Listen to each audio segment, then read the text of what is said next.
Yo soy Íñigo, que toco el bajo y hago coros. Íñigo graba na guitarra bastofe y pieza. Lehenengo oroitzapen musikala nire hori erantzutea zaila daukat, karo, nire etxean beti egon da musika, anaia Javierre ja 5 urtekin jotzen zuen esku soinua, orduan ni jaio nintzenean musika zegoen etxean, baina denbora guztia. Eta gogoratzen naiz nire amonak oparitu zigula Elvis Presleyen diska bat, eta diska hori badakite buruz, Love Me Tender, eta baina gero ja, Anaia Javier, pues ya, zegoen ja, hasi zen diskak ekartzen, gero Ferminek ere bai, orduan, pues, beti egon dira diskak etxean eta musika, eta beti entzun dut, mota guztietako musika etxean beti egon da. Eta hasi nintzen ere bai esku soinua ikasten, Fermin ere bai, eta orduan beti musika beti etxean. Luis Mariano ere bai, eta bai gizu Irungoa zela, eta... Bai, referentzia horiek, ez da, herrikoak eta pixka. Bai, eta gainera nire, kuriosa da, nire gurasoak ez ama eta ez aitak ez zuten inoiz jo esku soinurik, baina badago leyenda bat nire atxonaren aitak jotzen zuela auzo bateko teiatua jotzen zuela esku soinua romerietan. Baina ez dakiz hori da Crossroad bezala pizkate leyenda. Leyenda. Eta sartzen Muguruza edo aitaren aita, ze hor gauzoiek interesgarri izaten dira. Pues ez dakit. Askotan, ez? Odolaren eta hor jarraipena egitea. Pues hori lan hori... Zeba, historia errepikatu egiten da, historia, ez? Bai. Javier egon zen egiten Roots pelikula botatzen zutenean telebistan, gogoratzen naiz, gogoratzen zara, ez?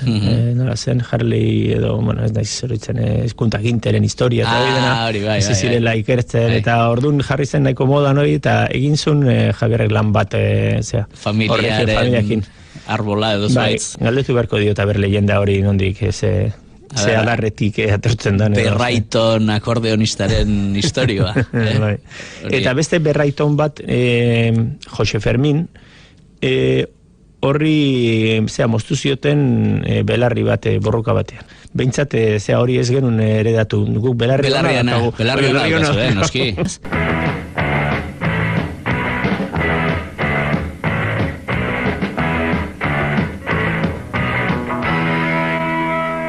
Bai, ni garai horretan nengoen beti mugan orain dien musikari batzukin egin genuen talde bat nire ganbaran zaiatzen genuen eta deitzen zen taldea Desband.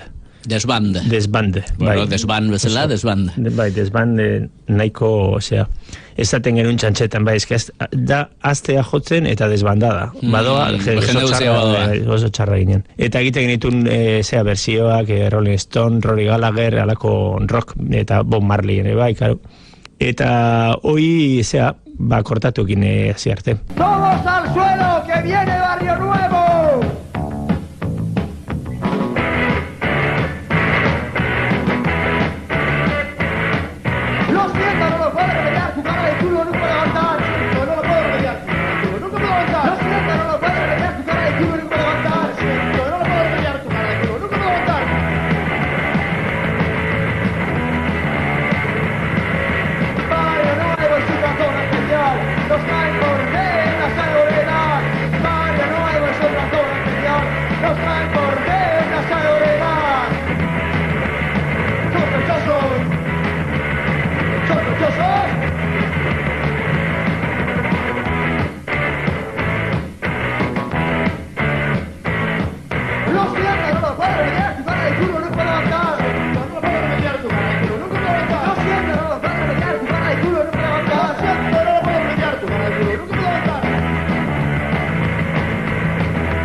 Eta gero kortatu taldean hasi nintzen berezi urtekin, ni.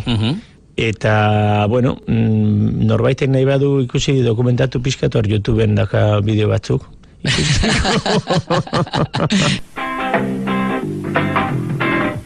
Utsetik hasi eta dagoeneko pare bat hilabetetan salduak dituzte beraien lehen diskaren 20.000 bat kopia. 1, 2, 3,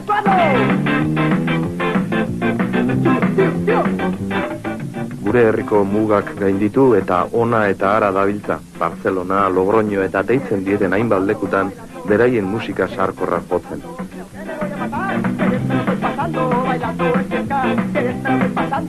Ska musika, rock radikala, after trikitixa deitu izan zaio kortaturen musikari.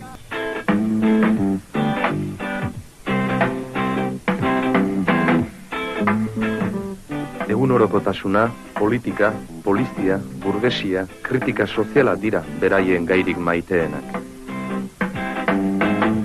Zein da zuen harremana inigo beste Euskal Herrian dauden beste taldeekin? Pues muy buena relación tenemos. Somos como una gran familia. Oso harreman ona ditugun, familia handi bat bezalakoa gara. Ta gero ondo konpontzen gara talde askorekin, Zikatriz, Ertzainak, La Polla, Zarama, Eskorbuto eta beste hainbat talderekin. Irun bertako gehienekin ere oso ondo. Eta aparte lagun handiak egin ditugu taldeen artean, Zaramako Roberto Mozo, Eskorbutoko Josu, Ebaristo eta beste askorekin. Irunen sortutako kortatu taldea ari gara. Duela 4 urte, 84an, Ferminek Inigo eta Trekuk kortatu taldea osotu zutenean, agien ez zuten zinetziko denbora gutxitan lortuko zuten arrakasta. Batek daki non dagoen sekretua. Erritmo azkarrak, pegadizoak, kanta errebindikatiboak eta eguneroko kaleko kezkak abestu zakian. Sortu, ezagutarazi, jaialdi batzuk eman eta hurrengo urtean, 85an, beste 3 talderekin batera, LP bat grabatu zuten 3 kanta eskainiz. Nicaragua Sandinista, Manolo Rastaman eta Mierda de Ciudad. Kanta hauekin, berehala dator taldearen igoera eta Euskal Herriko herri guztietako tabernetan entzuten dira kortaturen erritmoak.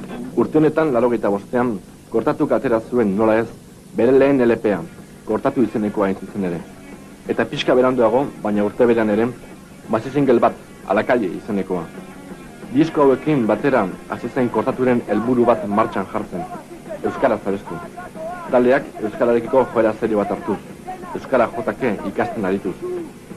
Horra agertzen zaizkigu zu atrapatu arte edota hain intzune izan zen zarri-zarri, eta berarekin taldearen lehen bideoa.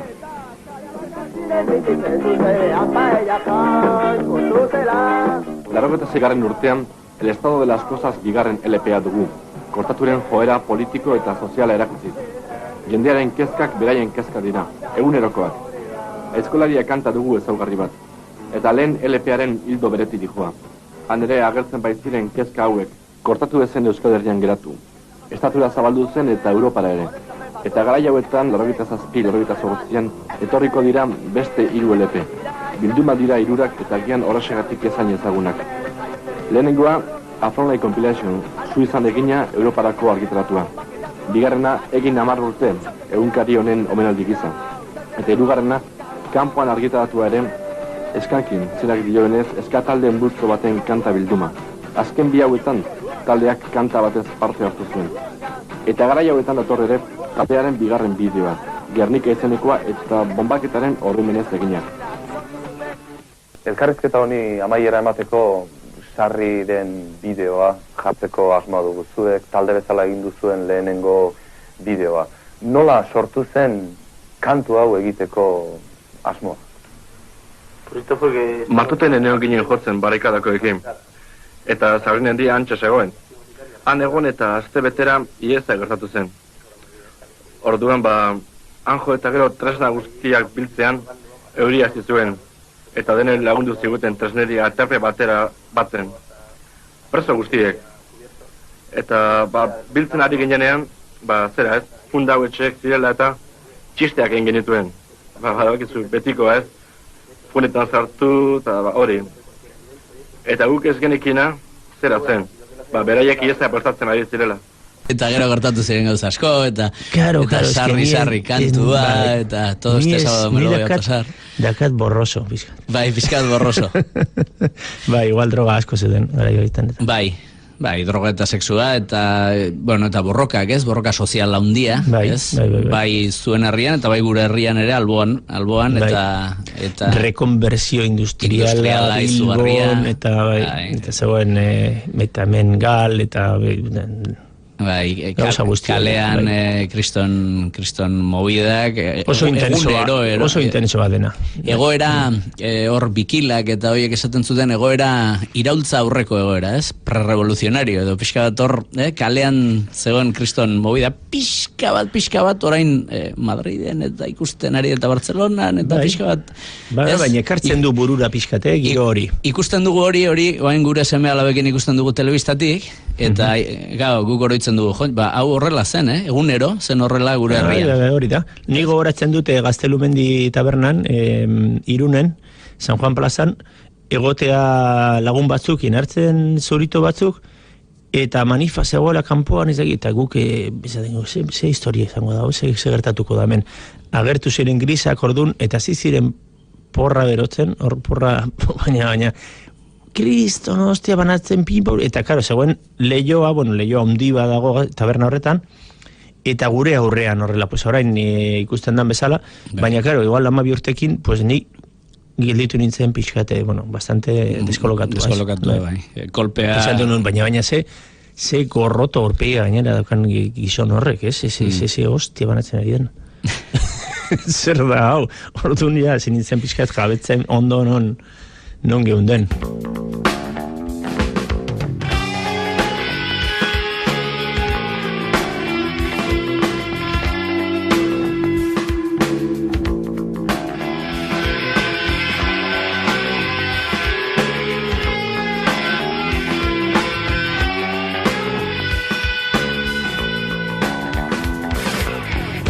Llevas tatuado en tu cabeza rapada. Era de otro, la única mujer que amabas. Mi madre, la única mujer que he amado. En tu cabeza rapada, llevas tatuado.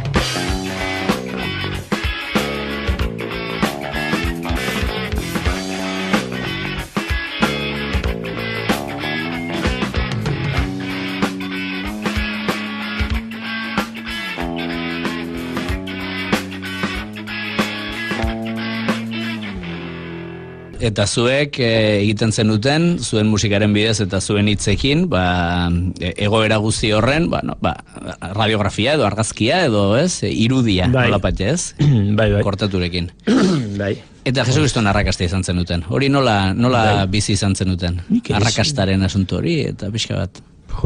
Hemen egon den, ez? Euskal Herrian azkeneko 40 urtetan egon den talderik arrakastatsuena izango zen? Bai, behintzat euskeraz kantatzen, bai, saldu genuen, lehenengo diskan bakarrik 2 kantatze duen euskeraz. Kuriosoki gainera zen, joaten ginenean Madrilera eta horrela kantatzera, hori zen, jende gehien ezagutzen zuen kantuak, bai, sarri eta zein zen bestea, a ber, horetzen naiz, beste kanta bat zegoen euskeraz. Bai, euskeraz. Bueno, nahiz horretzen. Bigarrena, hain nahi pensatzen en Tolosa, inauteria. Zu atrapatu arte. Zu atrapatu arte. Claro, nola aztu. Bai, zu atrapatu arte. Jendea kantatzen zuen bere erara, claro. Gazte, droga ziltzen da. Guk kantatzen genuen bezala, inglesez edo beste hizkuntza batez. Baina bai, 2 kanta hoiekin, saldu genitun 1.000 diska. Pues Alejandro Sanz bezala, ez dakiz salduko duen orain. Nork salduko duen 1.000 diska. Orain inork. Inork ez du saltzen, ez.